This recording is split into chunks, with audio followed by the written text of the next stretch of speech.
This is HOA Rulebook. The HOA made it personal, and I made it documented. You are failing inspection, and I am charging you for it. That is what Monica Baker said to me at 6:45 in the morning, standing in my driveway with a metal ruler in one hand and a stopwatch in the other. I had just gotten home from a 12-hour appliance repair shift in Federal Way, my red puffer jacket still zipped to my chin, my gray knit beanie damp with condensation from working in a freezer room. The walkway from my driveway to my front door had a thin layer of slush, maybe a quarter inch. Because the temperature had climbed to 34 degrees overnight, and some of the snow I shoveled the day before had started to melt. Monica, the vendor coordinator for the Meadowcrest Association, was pointing at that slush like it was a biohazard spill. She tapped the ruler on the concrete twice, then looked at the stopwatch, then back at me. "You do not shovel to my standard. You pay to my standard," she said. That was the second time she had used that line on me in 3 weeks. The first time was when I got home late from a call and did not clear my driveway until 9 at night instead of 7. She had walked up to my garage with a ring binder full of highlighted winter rules and told me that late shoveling was the same as no shoveling. I asked her to show me the exact rule. She flipped to a page with yellow highlighter all over it and jabbed her finger at a paragraph about timely removal. I pointed out that the paragraph said within 12 hours of snowfall cessation, and the snow had stopped at noon that day, so I still had 3 hours. She closed the binder and said the board interprets timely as before dark. I said that is not what the rule says. She said I can make this a lean conversation in one email. Then she walked off. That binder became a fixture. She carried it everywhere. I saw it at the mailbox cluster, at the neighborhood entrance gate, in the parking lot of the Safeway on South Tacoma Way. The binder had tabs with labels like winter compliance and vendor standards and emergency protocols. She would flip through it while talking to people, underlining sentences with her pen, making little notes in the margins. I asked my neighbor Dave about it one afternoon while we were both scraping ice off our cars. He said Monica had been vendor coordinator for 2 years and had turned it into a full-time enforcement gig. She handled contracts for snow removal, landscaping, gate maintenance, anything the association paid a vendor to do. But she also used that position to run inspections, write up violations, and pressure homeowners into paying fines or hiring her approved contractors. Dave said she had a reputation for threatening people. He told me about a guy who refused to use the HOA snow contractor last year and got cited for improper snow pile placement. The guy hired his own plow service, pushed the snow to the edge of his lot like the rules said, and 2 days later got a notice saying his pile was a visibility hazard. When he went to the board meeting to appeal, Monica showed up with photos and a printout of the guy's work schedule, implying he was never home to maintain his property. The board upheld the fine. The guy sold his house 6 months later. I work appliance repair for a small company based in Tacoma. I am on call most nights, which means I get dispatched to jobs all over Pierce County at random hours. Walk-in coolers, ice machines, residential fridges, freezers, you name it. I keep tools in my van, I keep a change of clothes in my van, I keep a phone charger and a thermos in my van. That van is my livelihood. The morning Monica showed up with the ruler, I had just pulled into my driveway and shut off the engine when I noticed her crossing the street from the direction of the gate entrance. She walked fast, arms swinging, the binder under one arm and the ruler sticking out of her coat pocket like a baton. I got out of the van and she was already talking. "You were not home yesterday afternoon," she said. I checked. I said I was working. She said the rules require residents to clear walkways within 6 hours of snowfall. I said it snowed at 2 in the morning, and I cleared it at 7 in the morning when I got home. She said that is 5 hours, but you let it melt into slush, which is a separate violation. I looked at the walkway.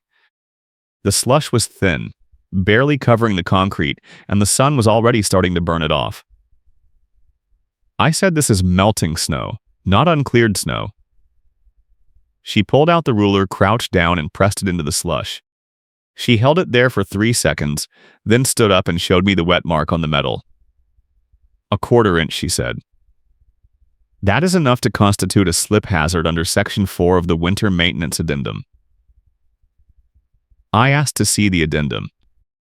She opened the binder, flipped to a tab, and showed me a photocopied page with more yellow highlighter. The section she pointed to said walkways must remain clear and safe. I said this does not define a measurement. She said the board uses reasonable assessment. I said who decides what is reasonable? She said I do, as vendor coordinator and compliance officer. Then she pulled out the stopwatch and said she was documenting the exact time of the violation for the record. I stood there with my keys in one hand and my work gloves in the other, trying to process what was happening. She clicked the stopwatch, wrote something in the margin of the binder, then told me I had until noon to remove the slush and submit photographic proof of compliance, or the fine would escalate to $150. I said I am not paying a fine for melted snow. She said then you will be paying a fine for non-compliance and refusal to remedy. She turned and walked back toward the street. I called after her and asked how I was supposed to remove slush that was already melting. She stopped, looked back, and said you figure it out, or you hire the approved contractor. Then she kept walking. I went inside, dropped my bag on the kitchen counter, and opened my laptop. I pulled up the Meadowcrest Association portal and logged into my account. The HOA used a third-party management platform that tracked violations, payments, and rule updates. I had gotten my first notice through that portal 3 weeks earlier, the same day Monica showed up about my late shoveling. The notice had been vague, just a line about failure to maintain exterior property standards and a $50 fine. I had disputed it through the portal, and 2 days later got a reply from Monica saying the dispute was reviewed and denied. No explanation. No hearing. Just denied. I filed a second dispute, asking for the specific rule I violated and the evidence. That one got denied too, with a note that said repeated frivolous disputes may result in additional administrative fees. I did not file a third dispute. I paid the $50 because I did not want it to turn into a lien. But I also started keeping my own records. I took photos of my walkway every morning after I shoveled. I saved every email. I kept a log of when snow fell, when I cleared it, and when I got home from work. I did not chase her accusations, because I already had the receipts. That system worked for about a week. Then the gate started acting up. The Meadowcrest neighborhood had a single-entry gate with a keypad and a camera. Residents used a 4-digit code to open it. The gate was old, prone to sticking in cold weather, but it usually worked. On the Tuesday after Monica hit me with the slush fine, I pulled up to the gate at 11:30 at night after a job in Puyallup. I punched in my code. The gate did not move. I punched it in again. Nothing. I tried a third time, slower, making sure I hit each number cleanly. The keypad beeped, the camera light blinked, but the gate stayed closed. I rolled down my window and looked at the call box. There was a button labeled Management Emergency Line. I pressed it. A recorded message said the office was closed and to call back during business hours. I sat there for 2 minutes trying the code again, getting nowhere. Finally, I backed up, pulled onto the shoulder, and called Dave. He lived 3 houses down from me. He answered on the second ring and said he had the same problem 2 hours earlier. He ended up parking outside the gate and walking in. He said he called the management company and they told him the system was undergoing maintenance. I asked if they sent a notice about that. He said no. I asked if they gave a timeline for when it would be fixed. He said no. I parked outside the gate, grabbed my tool bag, and walked the quarter-mile to my house. The temperature had dropped back into the 20s and my breath came out in clouds. The snow along the road was packed hard, ridged with tire tracks. When I got to my driveway, I saw a piece of paper tucked under my front door. I pulled it out. It was a printed notice on Meadowcrest Association letterhead. Violation notice. Failure to submit compliance photo. Fine amount, $150. Due date, immediate. I flipped it over. On the back, someone had written in pen, "Gate access suspended pending payment." I went inside, pulled out my phone, and checked the HOA portal. There was a new entry in my account. Access restriction applied. Reason: outstanding compliance obligation. I called the management company emergency line. Same recording. I tried the main office number. Voicemail. I sent an email to the portal support address with the subject "Gate lockout without notice." I got an auto reply that said responses could take up to 72 hours. The next morning, I called my boss and told him I might be late to the first job because I had to deal with an HOA situation. He said make it quick. We have 3 service calls stacked up before noon. I drove back to the neighborhood entrance and found 2 other cars parked on the shoulder. One of them was Dave. He was standing by the gate with his phone out, talking to someone. When he saw me, he waved me over. He said the management company told him the gate lockout was tied to unpaid fines and that affected residents had to clear their accounts before access would be restored. I asked if they could even do that. He said he did not know, but his wife was threatening to call a lawyer. Another car pulled up, and a woman I recognized from the mailbox cluster got out. She asked if anyone had gotten through to the board. Dave said he tried calling Monica directly and she did not pick up. The woman said she got a notice yesterday about a snow pile violation, and this morning, her gate code stopped working. She said she paid her HOA dues on time, never missed a payment, and now she could not get into her own neighborhood. I left them there and drove to the Meadowcrest Management office on Pacific Avenue. The office was in a strip mall next to a bagel shop and a dry cleaner. I walked in and found a receptionist behind a desk with a space heater running at her feet. I told her I lived in Meadowcrest and my gate access had been suspended without warning. She looked at her computer, asked for my address, and typed for a minute. Then she said my account showed an outstanding fine and a compliance photo requirement. I said I did not get a hearing, I did not get a chance to dispute the fine, and now I cannot access my own street. She said compliance issues are handled by the vendor coordinator and I would need to contact her directly. I said I tried. She is not responding. The receptionist said she could leave a message. I said I need access restored today. I have to get to work. She said she did not have the authority to override access restrictions. I asked who did. She said the board president or the management supervisor. I asked to speak to the supervisor. She said he was out of the office and would not be back until Friday. I asked for his email. She wrote it on a sticky note and handed it to me. I walked out, sat in my van, and sent an email with the subject "Immediate Access Restoration Request." I attached photos of my walkway, my shoveling log, and the timeline showing I had cleared the snow within the required window. I hit send and sat there for 10 minutes, staring at my phone, waiting for a reply that did not come. I drove to my first service call, a walk-in cooler at a seafood distributor in Fife. The compressor had failed and the whole unit was sitting at 50 degrees. I spent 2 hours diagnosing the problem, another hour sourcing a replacement part, and by the time I finished it was almost 3 in the afternoon. My phone had 6 missed calls. 3 were from Dave. 2 were from the management office. 1 was from a number I did not recognize. I called Dave first. He said the gate was still locked and now there was a tow truck at the entrance. I asked what the tow truck was doing. He said hooking up cars parked on the shoulder. I said that is public road shoulder, they cannot tow from there. He said the truck driver told him the HOA contracted the tow under an emergency access clause.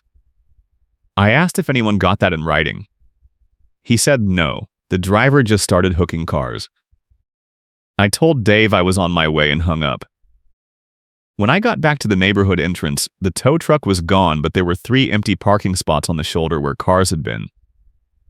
Dave was still there, along with the woman from earlier, and 2 other residents I did not know. Dave said his car got towed, the woman's car got towed, and a 3rd car that belonged to someone who worked night shift got towed. I asked where the truck took them. He said the driver told him the impound lot on South Tacoma Way. I asked if anyone called the police. One of the other residents said he did, and the officer who showed up said it was a civil matter between the HOA and the homeowners. The officer took a report but said he could not stop the tow. I called the impound lot. The woman who answered said they had my van.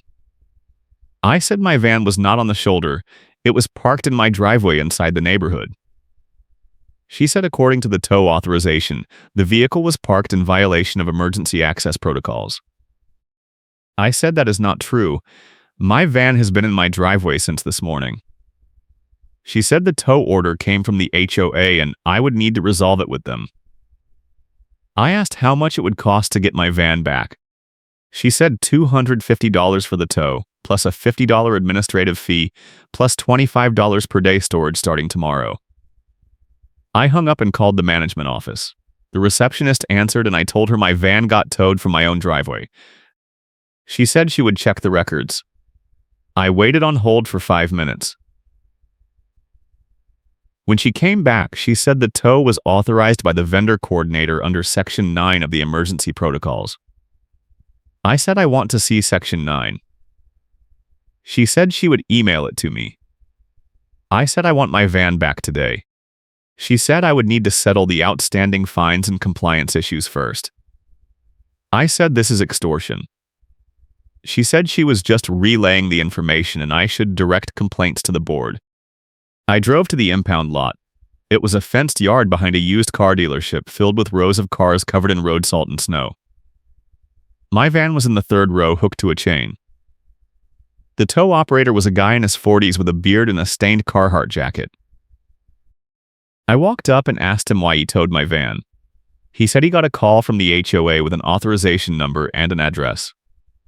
I said the van was in my driveway, not illegally parked. He shrugged and said he just follows the dispatch sheet. I asked to see the authorization. He pulled a clipboard out of his truck and showed me a printed form with the Meadow Crest Association logo at the top. The form had my address, my van's license plate, and a checked box next to emergency access obstruction. I took a photo of the form with my phone. The operator said if I wanted the van back, I had to pay the fees or get a release from the HOA.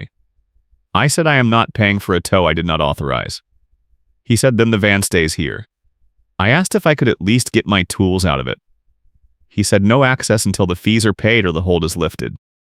I left the lot and sat in Dave's car in the strip mall parking lot across the street. He had given me a ride after I explained what happened. He said this was the most insane thing he had ever seen an HOA do. I said I think Monica is running a scam. He asked what I meant. I said think about it. She writes up violations for things that are not violations. She locks people out of the gate until they pay. She tows cars and charges fees. Then she controls which contractors get hired to fix the problems. I said I bet she is getting kickbacks from the snow contractor, the tow company, maybe others. Dave said that is a serious accusation. I said I know, but I am going to prove it. He asked how. I said I am going to start digging into the vendor contracts and see who is getting paid. That night, I filed a public records request with the Meadow Crest Association through the state HOA transparency portal. Washington law requires HOAs to disclose contracts, budgets, and board meeting minutes to homeowners on request. I asked for copies of all vendor agreements, payment records, and correspondence related to snow removal and towing services for the past 2 years. The portal confirmation said the HOA had 10 business days to respond.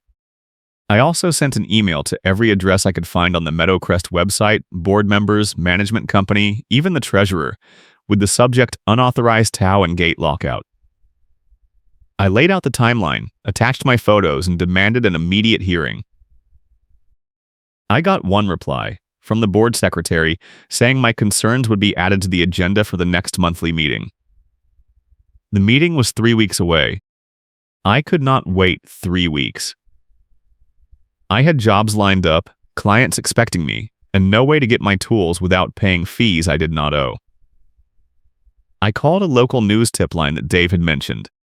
The station ran a consumer protection segment called Get Answers, and they took calls about scams and shady business practices. The person who answered was a woman named Lisa. She said she was a producer for the segment. I told her the whole story: the ruler, the slush, the gate, the toe, the binder. She asked if I had documentation. I said I had photos, emails, logs, a tow authorization form, everything. She said send it all to her email and she would review it. I asked if they would run a story. She said they got a lot of tips and she could not promise anything, but if the documentation was solid, it might be worth a follow-up. She also told me to keep a record of every new interaction with the HOA. Every notice, every call, every fee. She said that kind of detailed trail was what made a story credible. The next day, I borrowed Dave's truck and drove to the county clerk's office to pull records on the HOA. Washington HOAs are required to file articles of incorporation and amendment documents with the county. I wanted to see who was on the board, when Monica was appointed vendor coordinator, and whether there were any prior complaints or lawsuits. The clerk helped me search the database. The Meadow Crest Association was incorporated in 1998. The current board had 5 members: a president, a vice president, a secretary, a treasurer, and Monica as vendor coordinator. The vendor coordinator position was created in 2022, the same year Monica joined the board. There was no job description filed with the county, just a board resolution saying the position was established to improve contractor oversight. I asked the clerk if there were any liens or judgments filed against the HOA. She searched and said there were 2. One from a landscaping company in 2021 for unpaid services, and one from a homeowner in 2023 for wrongful fine enforcement. Both were settled out of court. I asked for copies of the settlement agreements. She said those were sealed. I thanked her and left. I spent the afternoon calling every contractor listed on the Meadowcrest vendor page. I started with the snow removal company, a local outfit called Peak Property Services. The owner, a guy named Jim, answered on the second ring. I told him I was a homeowner in Meadowcrest, and I was looking into vendor contracts. He got quiet. I said I was not trying to cause trouble, I just wanted to understand how the billing worked.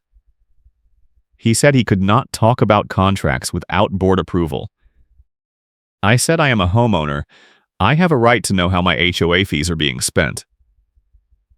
He said he appreciated that, but Monica made it very clear that discussing contract details with residents was grounds for termination.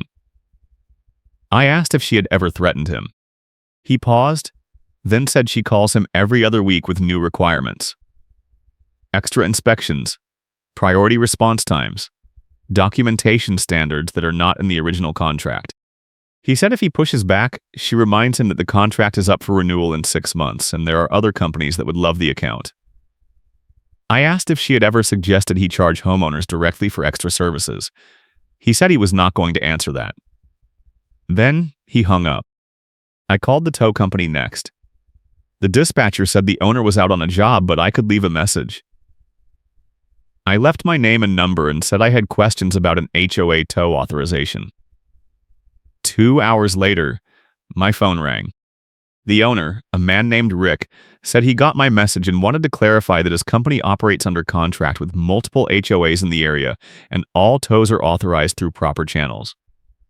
I said my van was towed from my driveway without warning and I never obstructed any emergency access.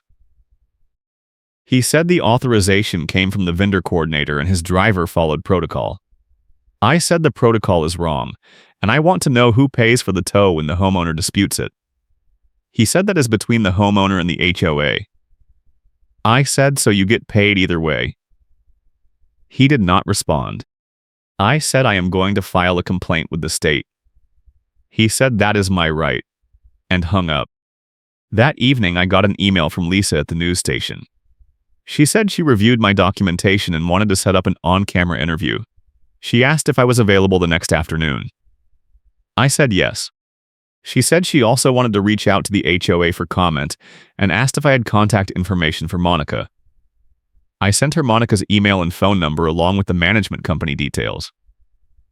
Lisa said she would let me know if she got a response. The next afternoon, I met Lisa and a cameraman in the parking lot of the strip mall near the impound lot. Lisa was in her 30s, wearing a blazer and holding a microphone with the station logo on it.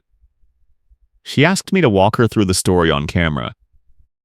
I started with the Slush violation, the ruler, the binder. I showed her the photos on my phone, the shoveling log, the timeline. I told her about the gate lockout, the tow, the fees. She asked how much I had paid so far. I said nothing, because I refused to pay for violations I did not commit. She asked what that had cost me. I said 3 days of lost work, at least $1,000 in missed jobs, and my van was still an impound racking up storage fees. She asked if I thought the HOA was targeting me specifically. I said I think the HOA is targeting anyone who questions the system, because the system is designed to generate fees and keep residents compliant. She asked if I had proof. I said, I am working on it. Lisa said she reached out to Monica and the management company for comment. Monica did not respond. The management company sent a statement saying all enforcement actions were conducted in accordance with the governing documents and residents with disputes were encouraged to attend board meetings. Lisa said the statement was boilerplate and did not address any of the specific issues I raised. She said the segment would air in 2 days and she would send me a link. That night, I got a text from a number I did not recognize. The message said, "You need to stop talking to reporters. This is not going to end well for you." I took a screenshot and called Dave. He said he got the same text an hour earlier. He said 2 other neighbors got similar messages. I asked if anyone responded. He said no, everyone was too rattled. I said this is harassment and we should report it. He said to who? The board? The management company? The police already said it is a civil matter. I said I am going to forward this to Lisa. He said good, maybe it will make the story even better. The next morning I got a knock on my door. I opened it and found a man in a yellow safety vest holding a clipboard. He said he was with a property inspection company contracted by the Meadowcrest Association and he was here to assess winter safety compliance. I asked if he had an appointment. He said the HOA does not require appointments for safety inspections. I said I do not consent to an inspection.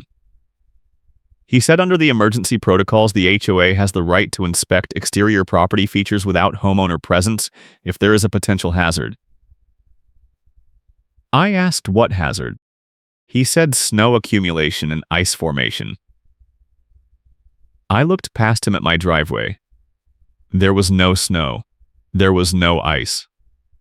The temperature had been above freezing for 2 days and everything had melted. I said there is nothing to inspect. He said he still needs to document the visit. He took a photo of my front door with his phone, wrote something on the clipboard, and walked off. I called the inspection company and asked for the owner. The receptionist said he was not available. I asked for the name of the person who came to my house. She said she could not give out employee names. I asked who authorized the inspection.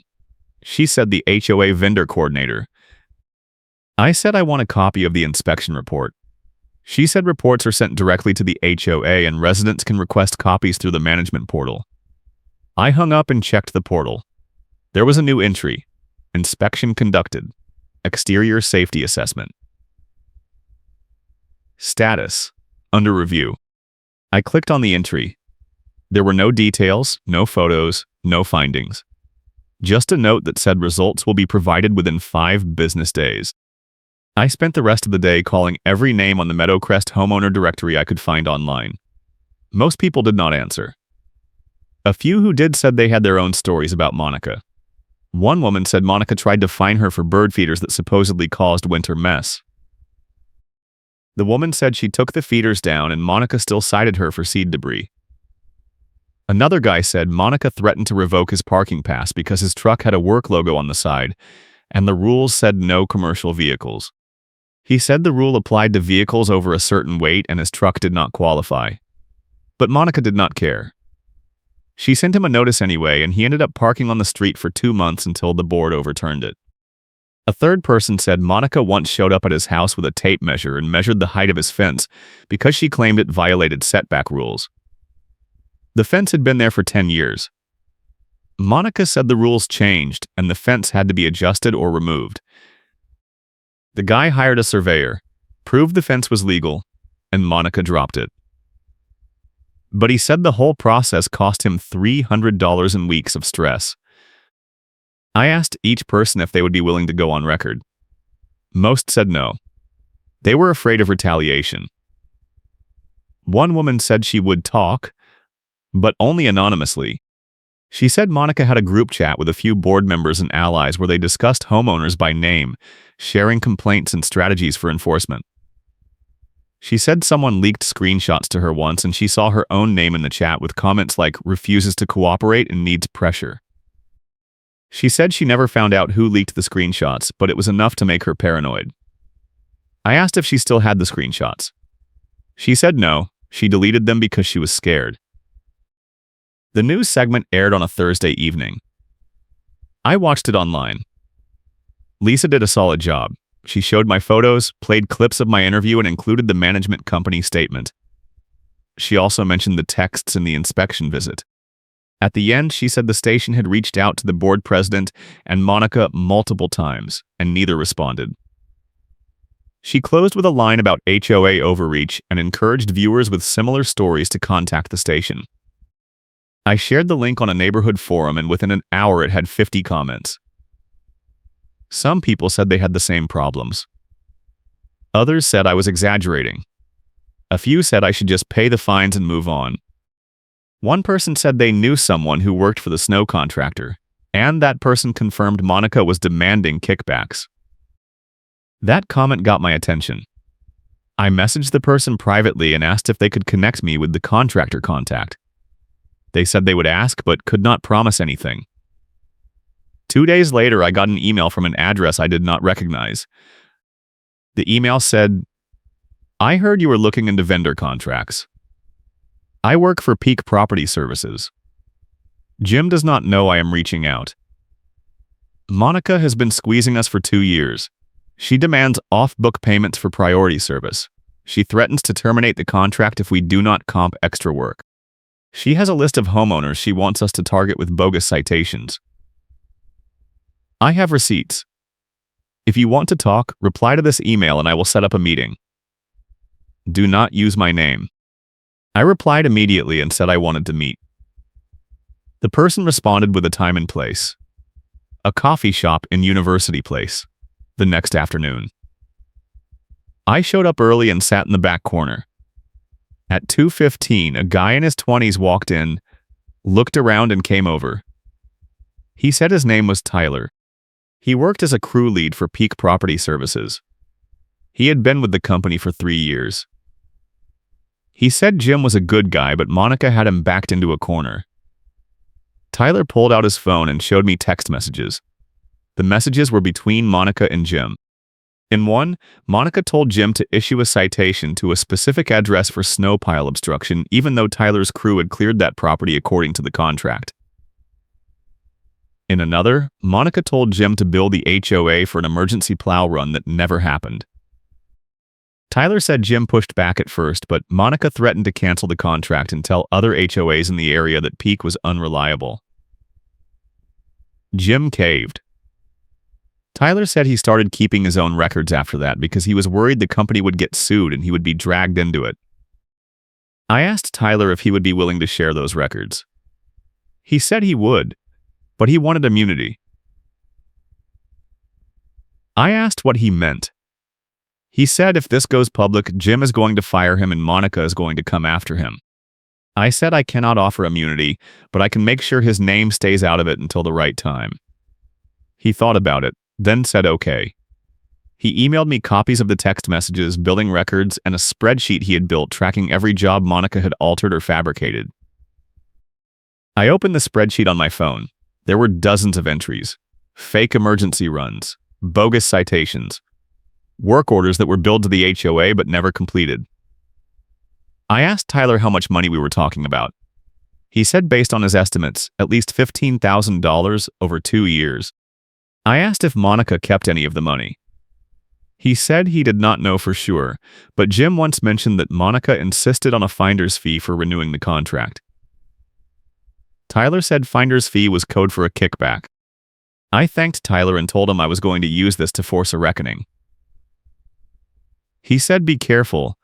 Monica has connections, and she does not lose quietly. I said I am counting on it. That night I compiled everything. Tyler's records, my own documentation, the tow authorization, the inspection report, the text messages, the public records request that the HOA had not yet answered. I put it all in a folder and emailed a copy to Lisa at the news station with a note, follow-up evidence for the Meadowcrest story. This is bigger than one tow. I also sent copies to the board president, the treasurer, and the management company supervisor with the subject line, evidence of vendor fraud and harassment. I wrote, I am requesting an emergency board meeting within 7 days to address these issues. If I do not receive a response, I will file a complaint with the State Attorney General and the Washington State HOA Ombudsman. The next morning, I got a call from the board president. His name was Alan. He said he received my email and wanted to meet in person to discuss it. I said I want the meeting on record with witnesses. He said fine, we can do it at the clubhouse with the full board present. I said I also want residents to be able to attend. He said that is not standard procedure. I said then I will bring my own witnesses. He sighed and said he would schedule a special meeting for the following week. In the meantime, I started going door to door in the neighborhood. I printed flyers with a summary of the evidence and a link to a shared document folder where people could see the records for themselves. I knocked on every door I could reach. Some people slammed the door in my face. Others listened politely and said they could not get involved. But a few people said they were fed up and wanted to help. By the end of the week, I had a list of 15 homeowners who agreed to sign a petition demanding Monica's removal and a full audit of vendor contracts. The petition said, "We, the undersigned residents of Meadowcrest Association, formally request the immediate suspension of Monica Baker from her role as vendor coordinator pending an independent investigation into financial misconduct, harassment, and abuse of authority. We further demand the board commission a third-party audit of all vendor payments and contract modifications made during her tenure." The special board meeting was scheduled for a Tuesday evening at 7. The clubhouse was a small building near the neighborhood entrance with a meeting room that could hold maybe 50 people. I showed up at 6:30 with Dave and 2 other neighbors who had signed the petition. By 7, the room was packed. At least 40 people were there, some standing in the back. The board sat at a folding table in the front. Alan, the vice president, the secretary, the treasurer, and Monica. Monica had her binder open in front of her, a pen in her hand, and a stack of papers beside her. She looked calm, almost bored. Alan called the meeting to order and said the agenda was limited to discussing the concerns raised in my email. He asked me to present my case. I stood up and handed out copies of the evidence packet to everyone in the room. I walked through the timeline, the slush violation, the gate lockout, the tow, the fake inspection, the texts, the vendor fraud. I showed Tyler's records and explained how Monica had been manipulating contracts to generate fees and kickbacks. I read excerpts from the text messages between Monica and Jim. The room got very quiet. A few people in the audience started whispering. Monica did not react. She just sat there, flipping through her binder, occasionally making notes. When I finished, Alan said he needed time to review the evidence before making any decisions. I said no. We are not leaving this room until the board takes action. Alan said that is not how this works. I said then I am filing a formal complaint with the state tomorrow and copying every media outlet in Pierce County. Alan looked at the other board members. The treasurer said he wanted to see the original contracts and compare them to Tyler's spreadsheet. The secretary said she did not know anything about off-book payments and wanted an explanation. Monica finally spoke. She said the accusations were false based on hearsay and fabricated documents. She said Tyler was a disgruntled employee who was probably trying to cover his own mistakes. She said I had a vendetta against her because I refused to follow the rules. She said the board should dismiss the complaints and move on. Alan asked Monica if she had any documentation to refute the claims. She said the vendor contracts were confidential and she was not obligated to share them in a public meeting. Alan said they were not confidential to the board, and he wanted to see them now. Monica said she did not bring them. Alan said then we are going to table this until the next meeting when you can provide them. I said no, we are not tabling this. I pulled out my phone and played a video clip. The clip was from my doorbell camera recorded 2 weeks earlier. It showed Monica standing on my porch, pointing at the slush on my walkway and saying, "You do not shovel to my standard, you pay to my standard. If you do not pay, I will make sure you lose access to this neighborhood and your business reputation along with it." I said this is harassment, this is extortion, and this is on video. The room erupted. People started yelling questions at Monica. Someone shouted that she should resign. Another person said the board should call the police. Monica stood up, grabbed her binder and said she was not going to sit here and be attacked by a mob. She walked toward the door. Alan told her to sit down. She ignored him and kept walking. Dave stood up and blocked the door. He said she was not leaving until she answered for what she had done. Monica told him to move. He did not move. She tried to push past him. He held his ground. Alan stood up and said if Monica left the meeting, the board would consider it a resignation. Monica stopped. She turned around and stared at Alan. She said, "You do not have the authority to accept my resignation. Only the full board can vote on that." Alan said, "Fine. Let us vote right now." The vice president said he seconded the motion. The secretary said she was ready to vote. The treasurer said he needed to see the contracts first. Alan said we were voting on whether to suspend Monica pending an investigation, not on removing her permanently. The treasurer said okay. He could support that. Alan called for a vote. 4 hands went up. Alan, the vice president, the secretary, and the treasurer. Monica's hand stayed down. Alan said the motion passes. Monica is suspended effective immediately. Monica said this is illegal and I will sue the board. Alan said you are welcome to try, but right now you need to leave. Monica grabbed her binder and her coat and walked out. The room stayed quiet for a few seconds. Then people started clapping. Someone said it is about time. Another person said we need a full audit, not just a suspension. Alan said the board would hire an independent auditor and the results would be shared with all homeowners. He also said the gate lockout would be lifted immediately and any tows or fines issued under Monica's authority would be reviewed for reversal. I asked about my van. Alan said he would contact the tow company and authorize a release without fees. I asked if the board would reimburse me for lost work. He said that would have to be determined after the audit. I said I will be filing a claim either way. The meeting ended around 9. I walked out with Dave and a few other neighbors. Dave said he could not believe Monica actually tried to leave. I said she thought she was untouchable. He said she was, until tonight. I said we are not done yet, the audit is just the start. He asked what I meant. I said Monica did not act alone, there are other people on that board who knew what was going on and did nothing. I said I want accountability all the way up. The next day I got a call from Rick, the tow company owner. He said Alan contacted him and requested the release of my van with all fees waived. Rick said the van was ready for pickup. I asked if he was going to keep doing business with Meadowcrest. He said he was reviewing his contracts with all his HOA clients and reconsidering the terms. I said good, because if that audit shows you were part of the kickback scheme, I am coming for you too. He hung up. Lisa called me that afternoon and said the station wanted to do a follow-up story. She said the first segment got a huge response and people were asking for updates. I told her about the meeting, the suspension, the vote. She asked if I had video. I said no, but I had witnesses. She said she wanted to interview some of them.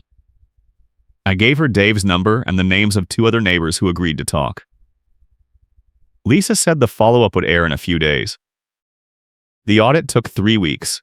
The board hired a forensic accountant who went through every vendor contract, every payment record, every invoice. The results were released in a public report posted on the HOA portal. The report confirmed that Monica had altered billing records, authorized fake work orders, and accepted at least $12,000 in kickbacks from Peak Property Services and 2 other vendors over a 2-year period. The report also found that the board president, Alan, had signed off on several questionable payments without reviewing the supporting documents, and the treasurer had failed to reconcile vendor invoices against actual work completed. The report recommended that Monica be permanently removed from the board, that Alan and the treasurer resign or face a recall vote, and that the HOA implement new financial controls including quarterly audits and a requirement that all vendor contracts be approved by a majority vote of the board with HOMAO NER notification. The board held another meeting to discuss the report. Alan and the treasurer both resigned. Monica did not attend the meeting, but her attorney sent a letter saying she denied all allegations and planned to sue the HOA for defamation and wrongful termination. The letter also threatened to sue me personally for harassment and interference with contract. I forwarded the letter to my own attorney, a guy I found through a referral who specialized in HOA disputes. He said the threats were hollow and Monica had no case. He also said I had a strong case for a countersuit based on the harassment video and the fraudulent tow. I told him to draft the complaint. 2 weeks later, the State Attorney General's office opened an investigation into Meadowcrest based on a complaint filed by several residents, including me. The investigation focused on vendor fraud and violations of Washington HOA transparency laws. The management company was also notified and sent a letter to the board saying they were terminating their contract with Meadowcrest effective in 60 days due to reputational risk and failure to adhere to proper governance standards. The letter said the board would need to find new management or self-manage. The neighborhood held an emergency election to fill the vacant board seats. I ran for a position. So did Dave and 3 other neighbors who had been active in the petition drive. The election was contentious. A few people still supported Monica and accused us of staging a coup. But most people were fed up and wanted change. When the votes were counted, I won a seat, Dave won a seat, and 2 of the other petition signers won seats. The new board's first action was to adopt a resolution requiring that all vendor contracts be posted publicly on the HOA website, with full payment details and performance metrics. The second action was to publish a formal apology to homeowners who had been wrongfully fined or harassed, and to establish a reimbursement process for fees and costs incurred due to improper enforcement. Monica's lawsuit never went anywhere. Her attorney withdrew after the audit report was made public and it became clear she had no defense. She moved out of the neighborhood 3 months later. I heard from Dave that she sold her house at a loss and relocated to Olympia. The state investigation concluded with a settlement requiring Meadowcrest to pay a fine and implement mandatory board training on fiduciary duties and transparency. Peak Property Services lost the snow removal contract and Jim was forced to repay the kickback money to the HOA. Tyler kept his job and was promoted to supervisor after Jim retired. The new board also had to deal with the fallout from the management company termination. We ended up hiring a smaller local firm that was willing to work on a month-to-month basis while we rebuilt trust. The transition was rocky, but by the end of the year, the neighborhood was running smoother than it had in years. Violations were handled fairly, vendor contracts were transparent, and homeowners actually showed up to meetings because they felt like their voices mattered. I kept my receipts. Every photo, every email, every log entry. I put them all in a binder, just like Monica used to do. But mine was not for enforcement. It was for protection. Because I learned that in an HOA, the moment you stop documenting is the moment they can rewrite the story. The insurance carrier that covered the HOA sent a letter to the board 6 months after the audit. The letter said the carrier had reviewed the investigation findings and determined that the association's governance failures constituted a material breach of the policy terms. The letter said the carrier was issuing a non-renewal warning and would drop coverage unless the board implemented a list of reforms within 90 days. The reforms included mandatory board training, quarterly financial audits, and a requirement that all enforcement actions be reviewed by an independent third party before fines or penalties were applied. The letter said failure to comply would result in immediate cancellation of coverage, and the board should be aware that the entire neighborhood could lose coverage if no alternative carrier was willing to assume the risk. The board had no choice. We implemented every reform on the list. The carrier renewed the policy, but at a higher premium. The board passed the cost on to homeowners through a special assessment. A few people complained, but most understood that the alternative was worse. A year after the meeting where Monica walked out, the neighborhood held a winter safety workshop. The new board invited a county inspector to explain the actual rules for snow removal, ice hazards, and emergency access. The inspector went through the code section by section and clarified that slush does not count as a violation, that homeowners have 24 hours to clear walkways after snow stops falling, and that HOAs cannot tow vehicles from private driveways without a court order. The inspector also said that any HOA threatening residents with fines for minor or subjective issues was likely violating state law, and residents should file complaints with the ombudsman. The room was full. People asked questions. The inspector handed out flyers with contact information for the state HOA office. When it was over, Dave turned to me and said, "This is what it should have been from the start." I agreed. I still live in Meadowcrest. My van is parked in my driveway. My walkway is clear most of the time, and when it is not, nobody shows up with a ruler and a stopwatch. The binder sits on a shelf in my garage, just in case. Because I know that HOAs do not fix themselves. They only change when people stop accepting the abuse and start demanding accountability. And sometimes, that means keeping receipts, showing up to meetings, and refusing to back down even when they try to tow your van, lock you out, and ruin your reputation. Monica tried all of that. She failed. And the neighborhood is better for it. I hope your day stays calm.